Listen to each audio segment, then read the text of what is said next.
In this video, we're going to be defining what's known as the reduced row echelon form of a matrix. So we say that a matrix is in reduced row echelon form if the following properties are satisfied. One, if the entries in a row are all zero, then the same is true of any row below it. That basically means that any rows that are all zeros in a matrix should be moved to the bottom of that matrix to get it into reduced row echelon form. Second, if we move across a row from left to right, the first non-zero entry we encounter is a 1, and we call this the leading entry in the row. So once we have a 1 there, we sometimes call that a leading 1.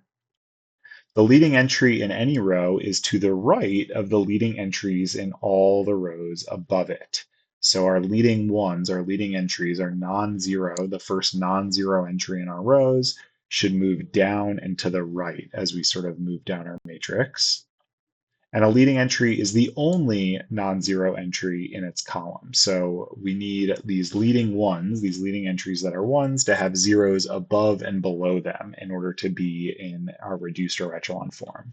So we call a matrix in this form a reduced row echelon matrix. And sometimes we write RREF to say that a matrix is in reduced row echelon form. So let's do an example here. So let's take this matrix. It is, a matrix that's an augmented matrix for a system.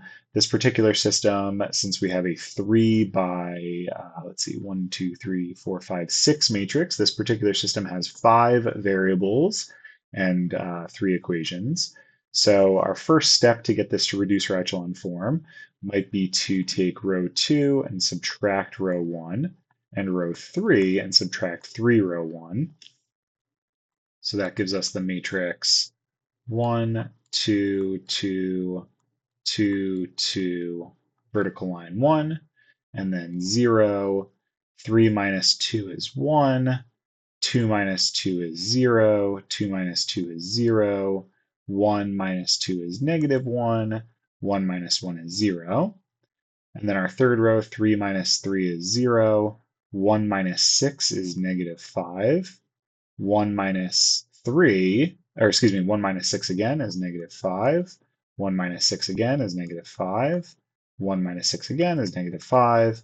And 1 minus 3 is negative 2. So kind of working our way to reduce row echelon form, you can see that we have a leading 1 in our second row, but we need zeros above and below it in order for this to be in reduce row echelon form. So we can take row 1 and subtract 2 times row 2, and row 3 and add 5 times row 2. And sort of the beauty of kind of working our way down the matrix in the way we are doing it is that this 1 in this position here, when I perform this replacement, won't change to something else, which is good. We want a leading 1 there with the zeros below it. So we want to kind of work, top to bottom as we're going through this process. So 1, our first row becomes 1, and then 2 minus 2 is 0. 2, 2, and then we'll have a 2 plus 2, which is a 4.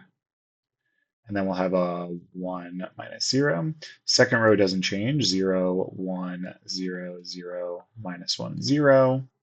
And then third row, we have 0, and then minus 5 plus 5 is 0, minus 5, minus 5, and then minus 5, I guess is a minus 10, and a minus 2.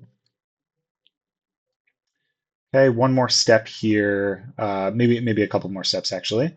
We can take the third row and divide it by a negative 5. I want to get a 1 in this position here. So we'll take row 3 and divide it by a negative 5. So this gives us the matrix 1, 0, 2, 2, 4, 1, 0, 1, 0, 0, negative 1, 0, 0, 0, 1, 1, 2, and then 2/5. And then lastly, we're pretty close to reduced row echelon form. We just need this spot right here to be a 0.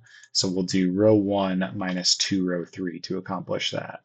Row 1 minus 2 row 3.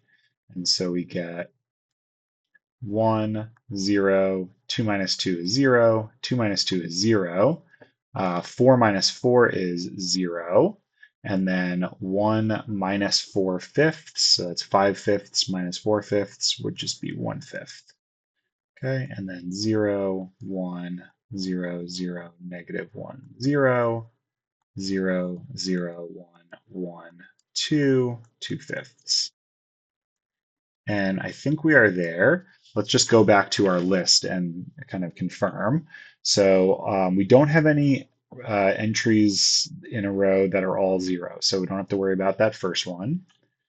Moving across a row from left to right, the first non-zero entry is a 1. So we can see in each of our rows, the first non-zero entry is a 1. So we've got that. The leading entry in any row is to the right of the leading entries in the row above it. So sort of this 1 is to the right of this one, and this one is to the right of this one. So we've got that taken care of. Oops. And then the last one, a leading entry, is the only non-zero entry in its column. So we've got each of our leading ones with zeros above and below them. So I think we're good. Now, if we wanted to, assuming this came from a system where the variables, let's just say were x1, x2, x3, x4, and x5, then this reduced row echelon form tells us that our solutions look like, I guess the first row just says x1 equals 1 fifth. Our second row says x2 minus x5 equals 0. And our third row says x3 plus x4 plus 2x5 equals 2 fifths. So we have infinitely many solutions, but all of them must satisfy this final set of equations. So in particular, all of them satisfy this fact that x1 equals 1 fifth, and then the rest of those. And then a theorem for any given matrix. This is on the uniqueness of reduced row echelon form. For any given matrix, there is exactly one reduced row echelon form matrix to which it is row equivalent. So this means that no matter which row operations we use, the final reduced row echelon form will always be the same. So that's really important.